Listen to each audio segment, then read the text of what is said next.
Okay. So for today's webinar, we are honored to have with us Dr. Ishta Hussein, Assistant Professor and Head of the Department, Alia University, Kolkata. Dr. Ishtiaq has pursued his PhD and MA from Center of Advanced Study, Department of History, Aligarh Muslim University. He has also qualified national eligibility test and state eligibility test conducted by UGC and Jammu and Kashmir's state SET agency, respectively. He has been recipient of Maulana Azad National Fellowship awarded by the UGC. His area of specialization and interest in Muslim intellectual history, Muslim politics, Muslim women, and Muslim reformism in colonial India. He has published a number of research papers and attended many national and international conferences. Today, Dr. Hussain speaks on who speaks for the Indian Muslims, politics and making of a monolithic identity. Given his deep engagement with Muslim political history, reform movement, and plurality of Muslim voices in India, his talk promises to explore one of the most pressing and contested issues in India's pluralistic democracy, whether there can or should be a single political representative voice for a community as internally diverse as Indian Muslim. Please join me in extending a warm welcome to Dr. Ishtiaq Hussain. We look forward to his illuminating insights. Over to you, sir. Am I audible? Is my voice clear? Should I use this Yes, sir. earphone or I should? Okay, No, sir, thank you you are very much. perfect. Thank you very much, Miss Homera. First of all, it's my august duty to thank the Indian History Forum for inviting me this to deliver this lecture uh, on the themes related to the Muslim issues in the present context. And the theme which I have chosen to speak on, as you can all might have seen the poster also, is the Who Speaks for the Indian Muslims, Politics and the Making of Monolithic Identity. So, to begin this conversation or to begin this discussion, the first question that I'll pose to the floor is that uh, when we try to engage with this question that who speaks for the Indian Muslims, what does it comes to your mind that who speaks for the Indian Muslim? Is it some cleric from a religious seminary? It is or is it some academician from a central minority institution, or it is some political representative, or it is some kind of NGO or civil activist, or it is some media house or journalism that speaks, that speaks for the Muslim, that speaks for the Muslim issues. Now, when we talk about that who speaks for the Indian Muslims, it simply doesn't intend to ask that who represents the Muslim, but it also it's an in fact an inquiry into the what is the power of those people who represent the Muslim university, sorry, Muslim issues, identity. What is the legitimacy of those peoples, and what are the different voices that claims to be the representative of the Indian Muslims are he who speaks for the Indian Muslim. In fact, the very term Indian Muslim is indeed a problematic term, and if we dissect it or if we try to understand and decode this term, this is a very problematic term because this term is a colonial byproduct, thereby establishing the fact of a single block of identity of Muslim that has hampered its progress, that has hampered its an entire, trajectory in the modern Indian history. It is very pertinent and it's very important in terms of, the Muslim population, which indeed is almost 14% as per the census is as per the records of the census, it's 14%, but yet the claims are that it's much more than this the census, and it has been deliberately done to to impact the representation of the Muslims. So it has been deliberately kept low in the censuses. So when we talk about the in terms of the Muslim population, it is very pertinent to mention that this who speaks for the Indian Muslims, that whether uh, whosoever is speaking for the Muslim, whether it is a public policy or whether it is a political vote politics, or it is the media or communal violence or criminal activities that are often treated as single constituencies of Muslim. Although in reality you will see that in Muslims of India are internally very plural in terms of their lingual affinities, in terms of their caste structures within the society, in terms of class differentiations between the Muslims, the regional disparities, are the regional affiliations, are in a broad terms the regionalism among the Muslims, as well as the theological outlook. There are very plural theological outlooks also that prevail within the Muslim community. So it is very important, therefore, to delve or to deal with into this issue, to know that how political processes, how institutions, and how narratives made a diverse population of around 20 to 25 crore to be treated as a single homogeneous and monolithic identity and entity, and thereby treated in that way. So we will go. I'll try to give a sort of background that how it began, how the Muslims introduction, how Muslim became the part of the India's geographical entity. As far as Muslim is concerned, the earliest evidences of contact, it starts in 5th to 6th century BC. You see that the Arab traders, it was because of the trade that the Arabs came in contact with the India, and thereby in the southern India particularly, and there they settled, they married with the local girls of the southern India. And that's why we will find a community that's called Mapila community in southern India. The Mapila itself term, or the Mopla term itself means son-in-law or the groom. So this was the first contact of Islam with India. Then the second point of contact was the conquest that happened from one conquest was from the western part of India. In the western part of India, the conquest of Sindh in 8th century, and then another conquest that happened under the Turks and the Central Asian that happened a bit later, a century two century later, and that then led to the development of or establishment of a Muslim rule, not Islamic rule. This thing should be very we should be very clear about this thing, that was not a Delhi Sultanate or Mughal rule, that was not the Islamic rule.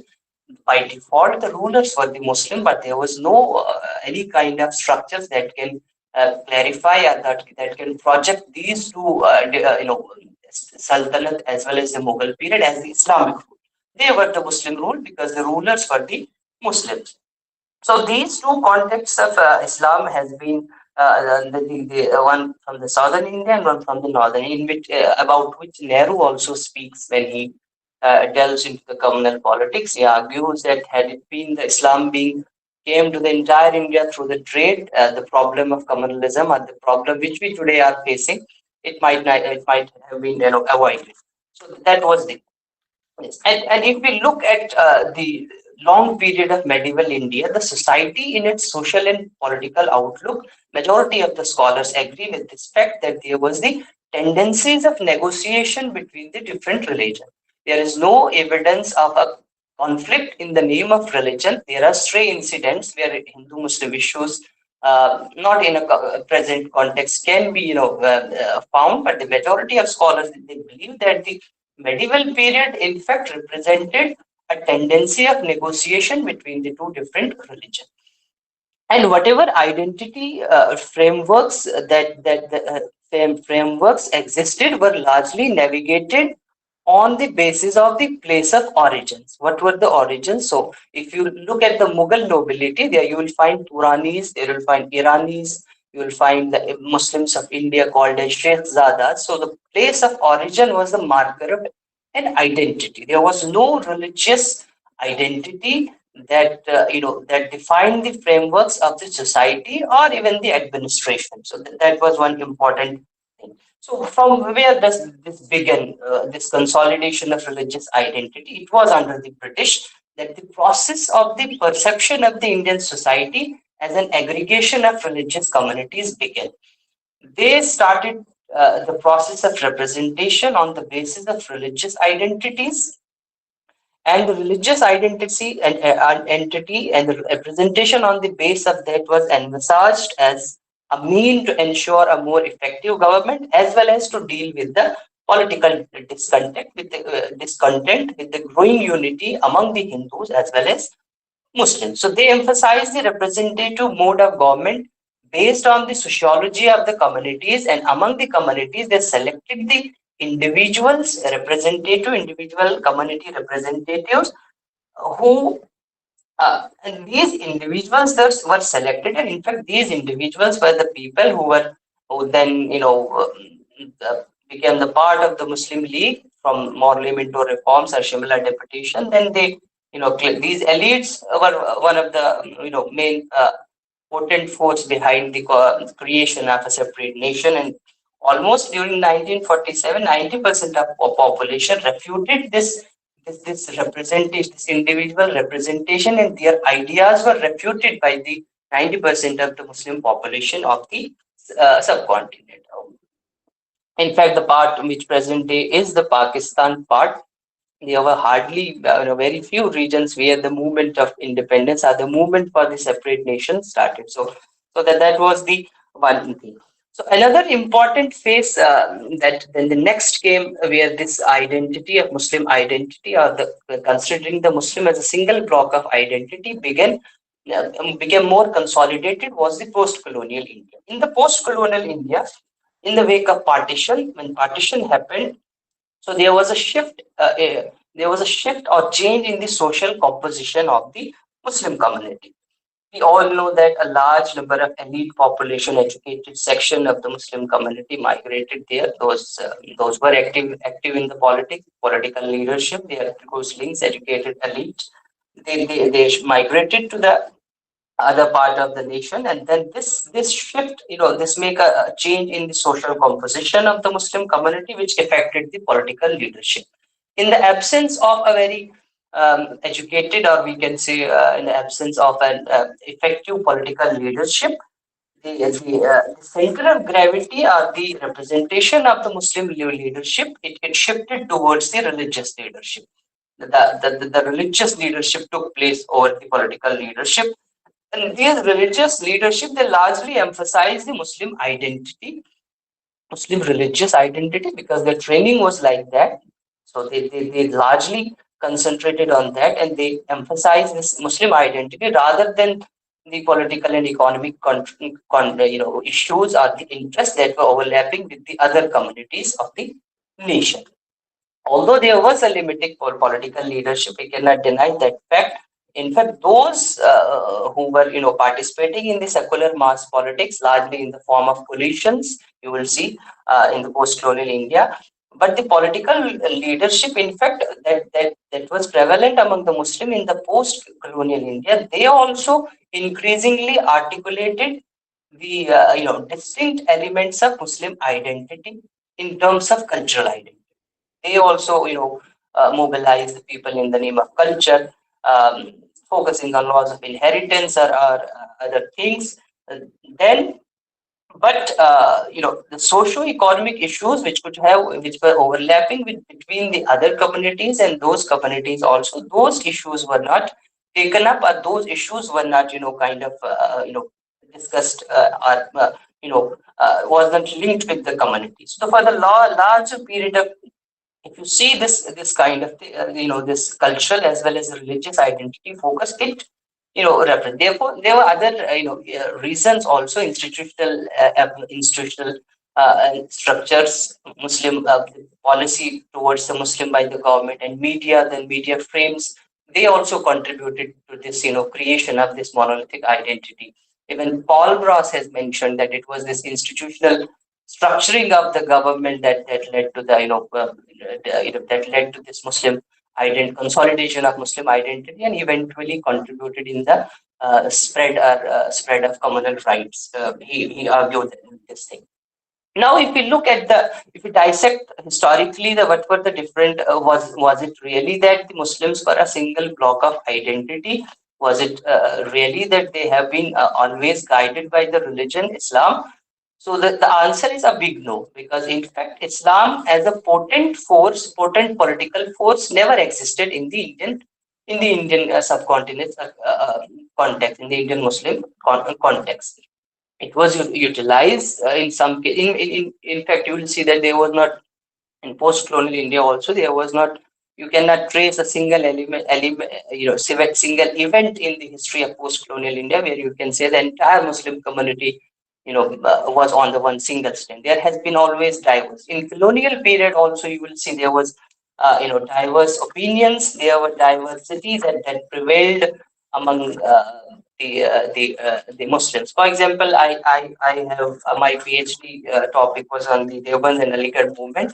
There also you will see that although the general perception is that the Aligarh was the it was a fortress of the separatism. जैसे कई लोग ये कहते हैं कि ये भी एक मिथ चला था कि अलीगढ़ जो है पाकिस्तान जो है अलीगढ़ के लौंडों की शरारत है. This is a common perception, but if you look at the Aligarh movement, it there were a large number of ideologies that were brewing, that were cradled within the Aligarh, and these all ideologies, these were not growing up, or these not it did not emerge out of Islamic, that emotional appeal. It was because of some political circumstances. It was the nature of Muslim political participation. In some cases, it was the personal ambitions of the effective leaders within the Aligarh, rivalries among the different groups that shaped the political ideology. Therefore, you will see that it was very usual that the mobilization of masses by different individuals to serve their own interests were carried in the name of Aligarh, and the prevalent rhetoric generation of Muslim community, मुसलमानों को regenerate करना है, उसके नाम पे personal interest को serve किया जाए. So you will see different kind of Aligarh as a modern institution, but you will see different. There were rightists, leftists, communists. There was a phase where a Congress dominated. You will see that in every hostel, the portraits of Gokhale and Gandhi were hanged by the students. Then, after 1937, there was the phase where the League also dominated. So there have been different phases, and there have been different, kind of political participation from the Aligarh. But yet, the general perception is that it contributed towards the separatism or the creation of a different nation. Coming to Deoband also, you will see that Deoband, although the Muslims have a very different theological outlook, theological understanding on the sectarian issues also, Deobandis and Barelvis, they didn't agree on the things, Ahle Hadith or Jamaat-e Islami. Jamaat-e Islami, in fact, one of the Muslim political organization largely based on the Muslim issues. They even initially wasn't in support of the creation of Pakistan. They argued that it would weaken the Muslim community in India also, and they were not in support of that thing. But and if you look at the Deoband, although it's claimed that it is a general perception that Deoband contributed towards the nationalism, and there is no denial of that fact that Deoband contributed a lot in the Indian nationalism. In fact, the first organized struggle against the British Empire, to overthrow the British Empire, came under the purview of the ulemas of Deoband. But you will see there was also one of the faction within the Deoband ulemas who supported the cause of the separate nation. For example, I'll cite you one example of the non-cooperation movement. During the non-cooperation movement, Maulana Hussain Ahmad Madni, he urged the Muslims to cooperate with the fellow Indians and felt that it is the primary Islamic obligation of the Muslims that they should work together with the Hindus of this nation in a common struggle against the British colonialism. So Muslim nationalism, they saw the Muslim nationalism or the separatist nationalism that was being promoted by the League as a part of British conspiracy in tune with the policy of divide and rule. But you will see simultaneously Maulana Ashraf Ali Thanvi, he stood against the Muslim participation in the non-cooperation movement, and he also cites the religious traditions or religious canons in which he argued that Islam doesn't allow, that Islamic law doesn't allow or permits that the business transactions should be hampered even with the country with which you are at war, with which the Muslims are war. With them also you can carry on the business transaction as it affects the market. So this is the how differentiated or how diverse were the Muslim responses within the single sets. I am citing these Aligarh and Deoband movement because they are considered as a single. They are also considered as a single institutions, but within these institutions, and both within their modern conception has a different, gradual, different and diverse ideology. And the Devband, which was based in the religious orientation, they also differed, and they also, projected, or they also, sort of supported different ideologies. So that defined the diversity of Indian Muslim. Now, coming to the post-colonial India, if you look at the post-colonial India, in fact, for a few period of time, the Muslims remained largely attached with the Congress. The Congress was supported. They supported the Congress. In that sense, some people then argued that the vote bank politics of the Congress they also, kind of attach that stigma of appeasement to the Muslim community. But if you look at the post-colonial period also, you will see that in certain parts of the areas, the Muslims were supporting the Congress, but in certain parts of area, for example, in the communist ruled states of in Kerala and BJP, their people didn't support Congress. They were supporting the communist governments, and they were arguing, and they were comfortable with these parties and believed that the communists accommodated the Muslim interests more effectively than the Congress.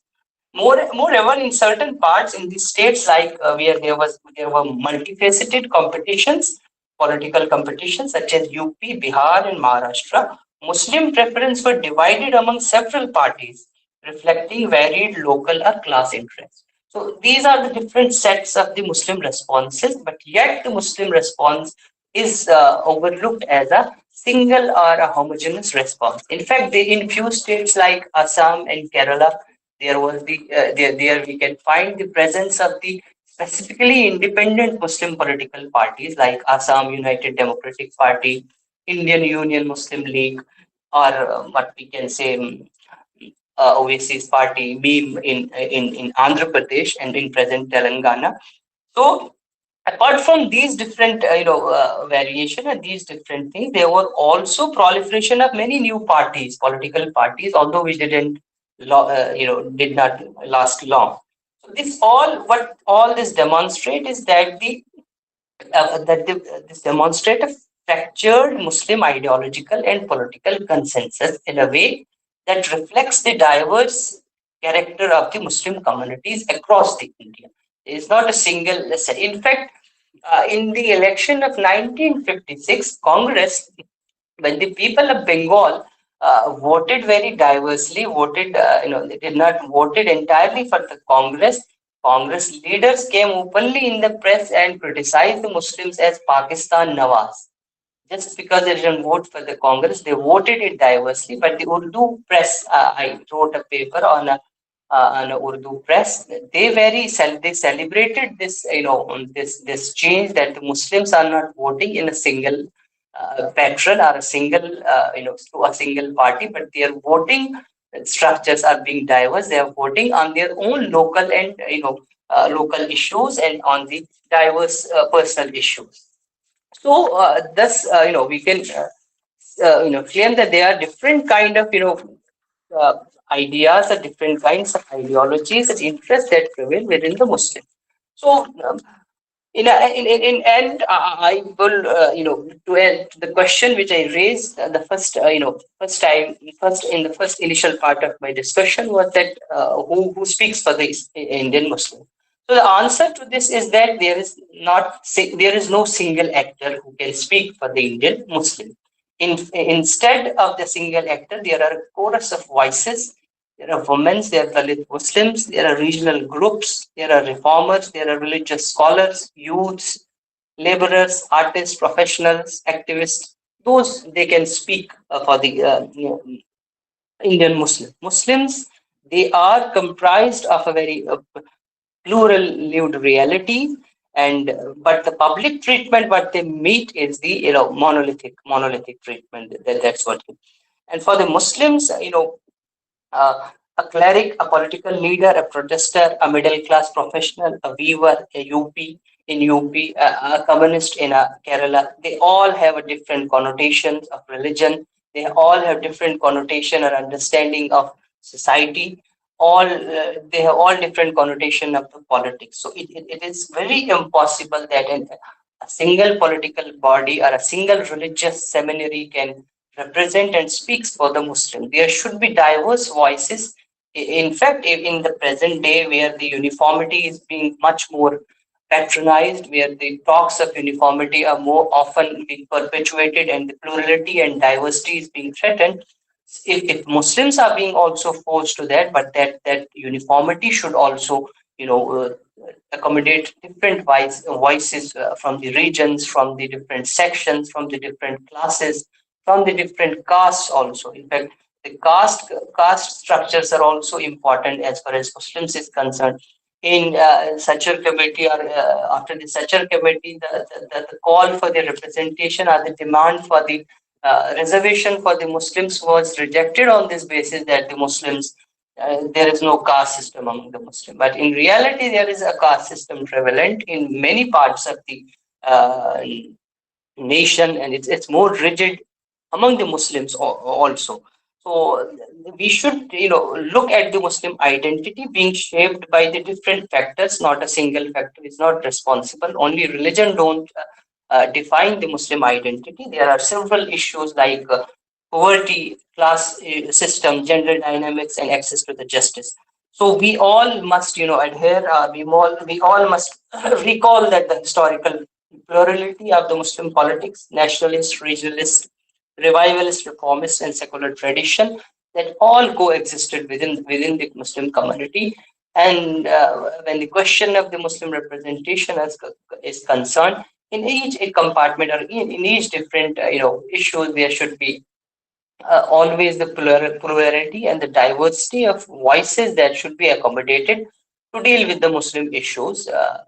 Although the issues today are, because this with the creation, or with the development, or with this hue and cry of this monolithic identity, our responses are being also being getting in a form of monolithic identity. But yet there are diverse voices, and this diversity should be cherished, and this diversity should continue. We should not let a single person to dictate our identity or the interest, because Muslim is not a single block of identity that should be represented by a single individual or a single actor, but it should, as I said, that it should be instead a chorus of voices, which should include women, Dalits, activists, academicians, youths, laborers also. Their issues are different, artists, activists.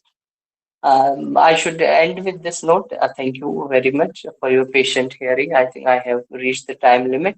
We should adhere to the time. Thank you very much for your patient listening. Thank you very much, sir. Indeed, a very insightful and very illuminating lecture, as well as a very relevant topic in today's scenario. Thank Now, you. may I request all the participants to type their questions in the chat box, and we will take up as many questions as possible. So please do type it.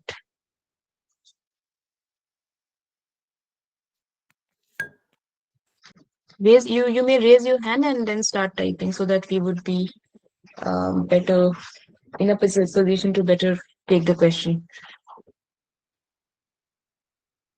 And they can directly ask also if anyone is comfortable. Okay, sir, it's fine. People can raise their hand and directly ask the question. Yeah, okay. SK Akhtar Hussain has a Question. question. Please go ahead. Question. Okay, there is a question in the chat box as well. How do contemporary Muslim women's organizations challenge or complicate dominant representation? This is by Mosumi Khatun. How do contemporary Muslim organization challenges are complicated? Well, I feel there are hardly any Muslim women organization still with a much kind of effect in. Well, Muslim women organization should challenge the dominant, complicated dominant representation on through legal processes, also through creation of narratives. Also, it is very important. For example, through the religion, the women's position or the women's issues or the patriarchal norms, they have been complicated in the grab of religion. So it's very important that religion is also studied and looked into, that where the religion and the patriarchal norms are, where religion is being used for the projections of the patriarchal norms, and women education is one of the most important, kind of weapon through which we can dominate ourselves, with the positions and different organization that would Muslim women can represent themselves. They can form their bodies. They can form, uh, organization which would, redress their issues. Also, we don't find several in the Muslim community. We find very, small number of organizations that are particularly guided by the Muslim women, and those who are, seeking the addressal of their problems, particularly women-specific problems. It's the absence of the woman centric or the woman-specific organization that lead to the domination of the male section of the society. And I think women can justify and women can represent themselves much better than the men counterpart. Dr. Jamshed sir, thank you for joining. My question is, in the present political discourse, where do you see Muslim at present, and how important it is for Muslim to find a voice in political, religious, and other? Well, it is very important in the kind of hate which we are facing, or the kind of persecution which Muslims are facing. It's very important for Muslim to find a voice in every sphere, and a sane voices, not the voices that derail our process of reform and reform. There is a need for the reform within the Muslim community also. We should not deny that we are 100% perfect. We have our own limitations, and those limitations should be, those limitations should be, rectified through several processes, through religious, also through political. From political perspective, I think the only option is that we should stick to the secular parties. That's the because the democracy in the democracy or in this parliamentary form of government, it's the electoral rules or electoral strength that defines. So the secular parties, I think we should go with them. We should strengthen this aspect. We should protect there are the challenges or attacks on the constitution. So Muslim as a minority should assert themselves as a protector of this constitution. We should not feel a kind of, we should not go in a sort of dilemma that our own position. We should, assert our identities, assert our commitment to the nation.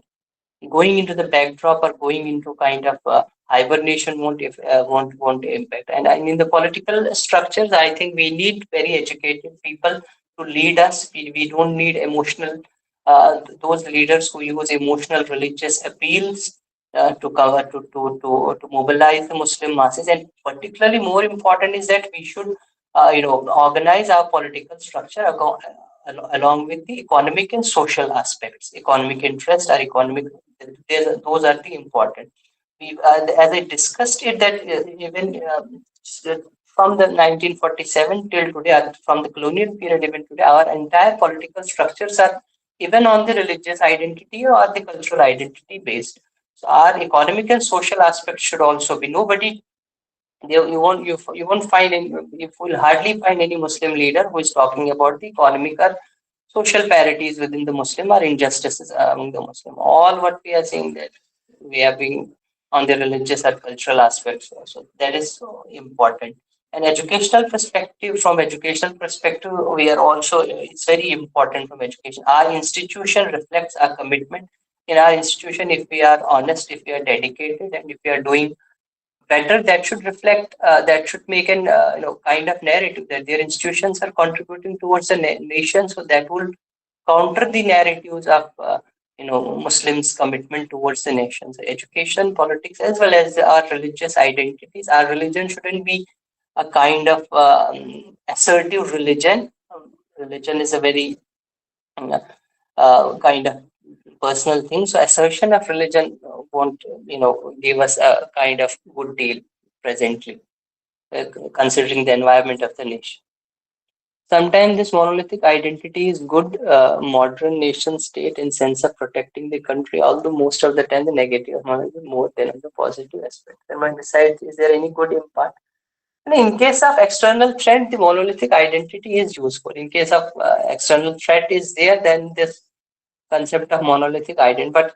But specifically when we speak about the Indian Muslims and their present condition, the only way to counter the narrative or the Islamophobia that is being promoted or supported or propagated. The only thing is that we should dissect, we should make this narrative more popular that Muslims are not a one single identity.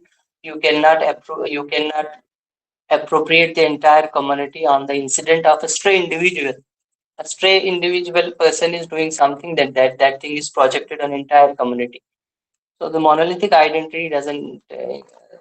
In case of external threats, in fact, if you look at the entire Muslim history in India, there hasn't been any, not a single incident where you can say the entire Muslims were a kind of single block.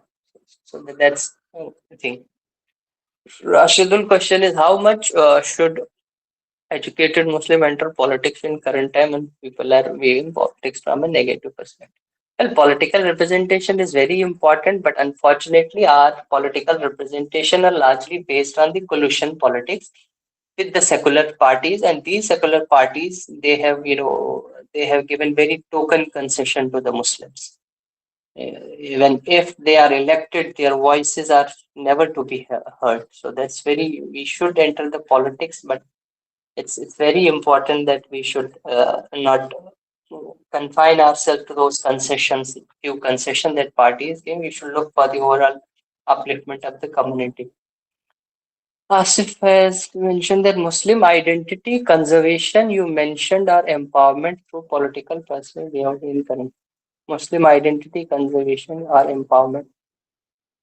Identity conservation or identity conservation is important or empowerment through political participation. Identity is a one part. Muslim identity, religious identity is a one part of our identity. You are a Muslim, then you are also a human. Then you are also some belong to some caste. Then you also belong to some region. So there are very sub identities that also affect our processes, that also affect our growth. So everything is important in political participation. As I already said, that our political participation is declining day by day. We don't find any voices within the contours of assemblies or within the representation. So that is important. Our political participation in the present context, where the religious divide is being is very getting rigid. We should, I think, stick to the secular parties and support them rather than going for the endeavors that are entirely Muslim endeavors, because those things will, again affect and would push this agenda of a monolithic identity. It will be a problematic, to my understanding. Are multicultural societies protected against monolithic identity? Are multicultural societies protected? I don't understand what he's trying to ask.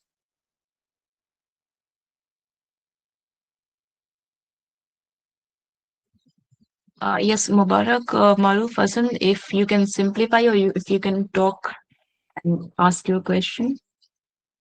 You can ask in Bangla or Hindi or Urdu, whatever your language is. I can understand Bangla, Hindi, Urdu, English. These are the four options. So you can ask. I don't get it that what specifically you ask. I Are believe that, asking. okay. Don't write. I can't read the script. Is it more like that having a monolithic identity goes against multicultural societies? That's that may be Uh, one. Probably our multicultural society, that does monolithic identity goes against the. Yes, in fact, monolithic identity is a concept that is based on the uniformity. Multicultural societies, the spirit of the multicultural society is the diversity, and monolithic identity is all the projections. These are the projections that are created through institutions, through electoral interest, through media brandings. Monoliths are homogeneity is a very failed concept. We cannot survive with the homogeneity. Diversity is very important. In fact, as a Muslims, we should stick to the Quran, words of Quran also. We are God, in fact, that we created into the different nations. So that's one of the boldest. embodiment or the testimony towards the attestation towards the diversity. I agree, sir. Completely agree. Thank you so much for being part of this webinar. And with this, we also stop taking questions. We have time, so I'm going to move ahead with the concluding note. So again, sir, thank you so much for an exceptionally insightful and thought-provoking talk. Your nuanced reflection on the making of Muslim identity in India, the politics of representation, So, and the construction of a monolithic Ma'am, I have a narrative. question, ma'am. Sir, okay, do you let him want to ask. take? Yes, Okay, yes, Sir, let him. go ahead. sir, today we face some difficulties, many questions. We are the like some invaders. Some told me you are the Muslim are the invaders. তো sir Yes, আমাদেরকে this বলা is হয় one of. আমরা মানে বাইরে আসা কিন্তু sir in ancient period we we have any identity of Muslims, sir. Before the You sir know, Mughal Empire. to, to counter this is that the invaders were the people said that Muslim invasions. The Yes, sir. first thing is that all the Muslims didn't invaded India. It was the Turks, either the Turks as Central Asian or the Arabs came to. The entire Muslim community didn't came to invade India. As far as branding of this is all the culture of those hate, and this is all this linking with the Babar. The entire community we are being linked with the entire community is linked with the Babar or Mughal times. Otherwise, we don't have any connection with the Mughals. Mughals were simply rulers who by default were the Muslims. In fact, all the entire Muslim community was not privileged under the Muslim community. This we should understand this thing. There were few sections of nobility; those were enjoying. The entire population of the Muslims, and in fact those who the converted Muslims in India, they were not the privileged under the Mughals. And to this is not the out of the hate. Also, this is also out of the Muslim acts. Also, for example, recent event in Bengal, where a Muslim a mosque is being built in the name of Babri Masjid. So, why is it necessary that we should build a mosque in the name of Babur? We should, as a religious, affinity or as a religious respect, we should construct a mosque on the name of any prophets or any Sahaba. But we are doing deliberately to the Babur. We don't have any connection with the Babur. We defend the Mughal Empire through the lens of scientific understanding of the past. We don't defend Mughals because they were Muslims. So this is one of the important. They use the religion for their own purposes. Akbar was considered secular. Now he is also brought into the wake of communalism. Akbar was a secular, but still he used the cry of jihad in Chittor war against the Rajputs. So these were all the use of religion, which is happening even today. The Muslims are using religion for their interest. So we Muslims don't have any connection with the Mughals until and unless someone is a Mughal. There are several Mughals in our part of world.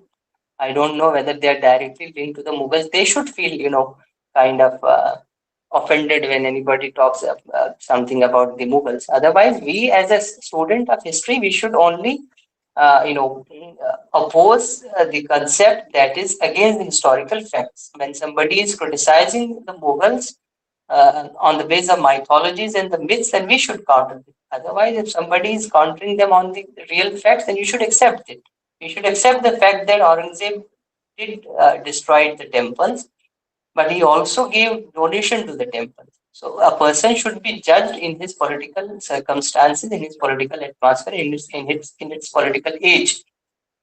It should not be judged that Aurangzeb did something several centuries ago, and entire Muslim community today is responsible. You should not take these things very seriously. These are the hate politics are hate agendas. They are very cringe people who use these arguments. Otherwise, those sensible people and educated people, they hardly use these kind of. Better thing is that you should avoid the company of those people who call you invaders. You should ask them that I didn't invade. And when the Mughals came to India, there was no territorial concept of nation at that period of time. The concept of nation itself developed during 20th century, in the early 20th century. India was not a nation before 20th century, although the present political dispensation is pushing the nation concept of nation to ancient India, but before early 20th century, you won't find any concept of nation. 19th century European nationalism, then it was carried, or it was from there copied here. Otherwise, there was no concept of nation, and that too on the basis of territory. There were no boundaries of the nation. Anybody on the basis of his military power can go anywhere and invade any part of the nation. So this is all those rhetoric of hate and Islamophobia that reflects these kind of arguments. You should avoid these arguments. And in academic gatherings, in sensible gatherings, you can counter. Otherwise, those who have preconceived notion, you cannot help them to change their arguments or change their understandings.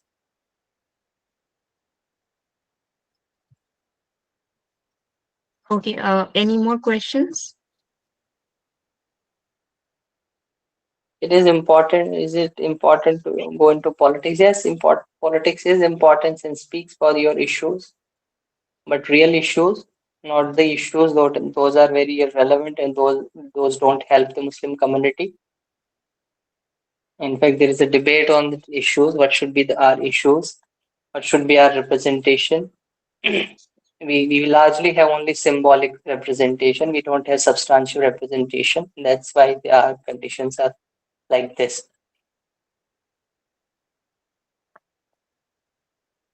So why are the organizations such as All India Muslim Personal Law Board?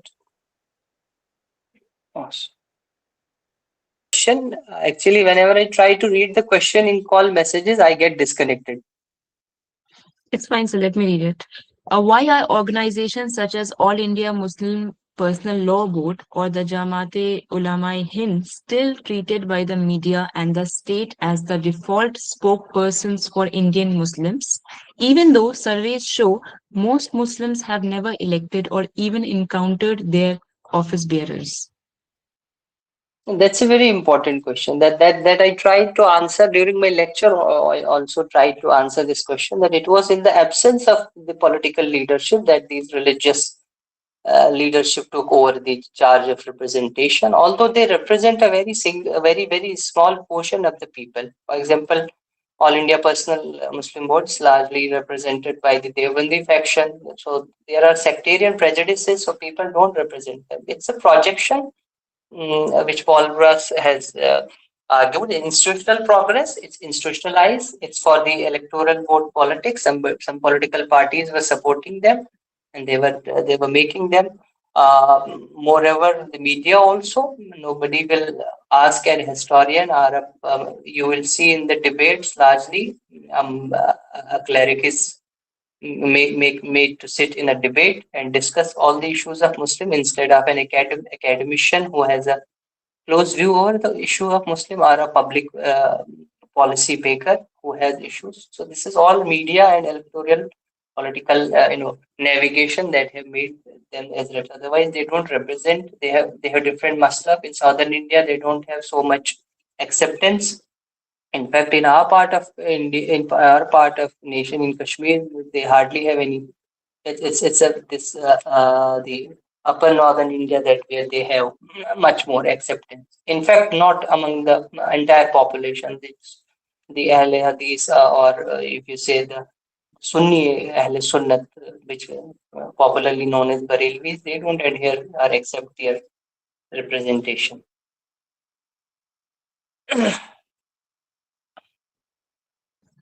Whenever a Alright, sir. space I is think okay, we no, should no, end. please, sir, go ahead. Please go ahead. No, it's okay. Okay. So yeah, since we have almost, I mean, the time Yes, has we have. already eaten, so let's just conclude. But thank you very much, sir. It was definitely a very intriguing discussion and much needed. And discussions like these remind us why historical inquiry must remain attentive to diversity, complexity, and lived realities, especially at a time when identities are being reshaped, debated, and often simplified in public discourse. On behalf of the Indian History Forum, I extend our deepest gratitude to Dr. Hussain for taking the time to share his scholarship with us this evening. Your presence and your clarity of thought have enriched this session immensely, and we are truly grateful for your support and contribution to our mission. I would also like to thank all the participants for joining us today, for listening so attentively, and for engaging with the ideas presented. The forum remains committed to fostering informed, inclusive, and academically grounded conversations on India's past and its many narratives. And your participation encourages us to carry this work forward with greater purpose. A special word of appreciation goes out to our advisory board members, collaborators, and entire team working tirelessly behind the scenes to make these webinars possible. Thank you once again for being with us. We look forward to your continued participation in our upcoming events. Thank you all. Thank you, sir. Thank you very much. Thank you, every participant, especially our senior Jamshid Bhai also joined this conversation. Thank you, everyone, our colleagues, Dr. Ashfaq, Dr. Inayatullah Khan, sir, and other research scholars and students. Thank you, everyone.